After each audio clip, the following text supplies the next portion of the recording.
Mabilisang balitaan, komprehensibo at totoo sa loob ng 1 minuto.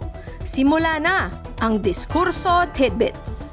Tycoon na si Enrique Razon Jr. sinampahan ng kasong cyber libel si Kiko Barzaga. Kaya bang durugin ng batikang bilyonaryong negosyante ang bagitong kongresista mula Cavite? Bonoan bistado na!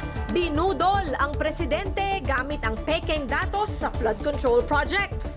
Ngayon, nasa Amerika siya para sa isang personal trip. Eto na ba ang The Great Escape Bonoan Edition? DILG magbibigay umano ng 10 million peso reward para matunton si Atong Ang. Tiyak na magpapatindi ito ng manhunt. Mga kakamping naghahanda na para sa eleksyon 2028. Sino ang magiging opisyal na pambato? Risa Hontiveros o Bam Aquino? Abangan!